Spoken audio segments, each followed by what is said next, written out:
Yeah,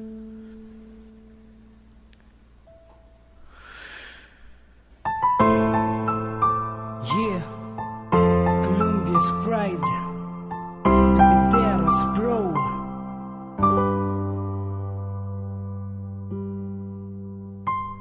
Bakit ang pagtatapon ng basura ay di maiwasan? Nakapaligiran, dapat natin itong pag-ingatan. May kalat ang basura sa iba't ibang lansangan, di na naaalagaan kahit ang mga pasyalan. Kakaunti na lang din ang puno sa kagubatan. Bakit di nyo mahalin ang mahal kong kalikasan? Mga tao sa lipunan ay nagiging pabaya, kaya't nakakaranas tayo ng matinding pagbaha. Kailangan na natin batuin ang ating nakasanayan. Pagtatapon ng basura sa di tamang lagayan. Ang ganitong sistema kailangan ng lunasan. Kung ayaw nyong maulit pa ang mga naranasan, yung iba hanggang ngayon wala pa ring mga tahanan. Sa tuwing umuulan walang bubong na masilungan. Kalikasan ay ingatan, wag na sanang pabayaan. Tayo rin ang magsisisi pagdating ng kalaunan. Ang mahal na kalikasan dapat napakaingatan. Alisin mga basurang nakakalat sa lansangan. Kailan ba matitigilan masamang pag-uugali? Di ginagawa ang tama, puro pagkakamali. Ang mahal na kalikasan, ba't din natin iningatan? May mga puno pa ba na dapat nating masilungan? Ang mga karagatan ngayon ay ubod ng dumi.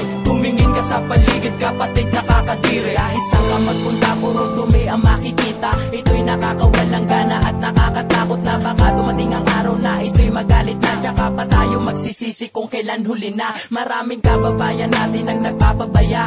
Tapon dito, tapon dyan na hindi nahihiya. Sa mga taong naglilinis, nagkukusan loob. Kuminsan ng basura, makikita mong taob. Nawala na ang pagmamahal sa ating kalikasan. Lubos na din ang mga puno, pwede pa salang masandigan. Nakakaawa kalikasan pag iyong pinagmamasdan. Puro na lang basura at dumi ang nakikita. Sana mga kababayan, kapatid, at pag-uwi na ang mga maling nakasanayan natin ay limutin na. Tayo ay magkaisa, muling ibangon kalinisan dahil para rin sa ating kaligtasan. Ang mahal na kalikasan dapat napakaingatan. Alisin mga basurang nakakalat sa lansangan. Kailan ba matitigilan masamang pag-uugali? Di ginagawa ang tama, puro pagkakamali. Ang mahal na kalikasan, ba't din natin iningatan? May mga puno pa ba na dapat nating masilungan? Ang mga karagatan ngayon ay ubod ng dumi. Tumingin ka sa paligid, kapatid, nakakadiri. Kalbo na kagubatan, pati rin ang kapatagan. Mga ibong gala, halos wala nang matapuan. Sino ba ang pasimuno sa pagputol nitong puno? Kundi ang mga tao na sadyang mapang-abuso. Mga puno ay ubos, walang tigil sa kapuputol.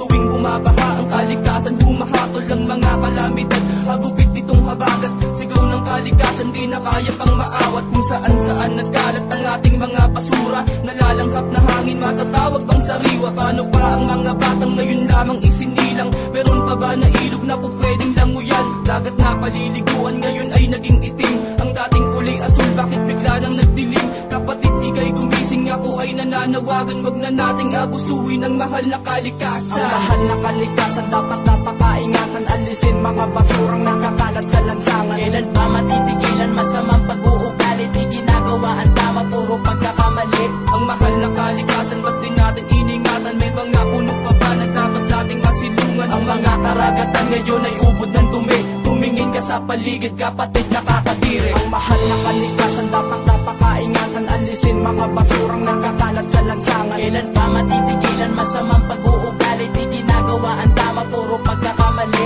Ang mahal na kalikasan, ba't din natin iningatan? May mga puno pa ba na dapat nating masilungan? Ang mga karagatan ngayon ay ubod ng dumi. Tumingin ka sa paligid, kapatid, nakakadiri. Ang mahal na kalikasan dapat napakaingatan. Alisin mga basurang nakakalat sa lansangan. Kailan pa matitigilan masamang pag-uugali? Di ginagawa ang tama, puro pagkakamali. Ang mahal na kalikasan, ba't din natin iningatan? May mga puno pa ba na dapat nating masilungan? Ang mga karagatan ngayon ay ubod ng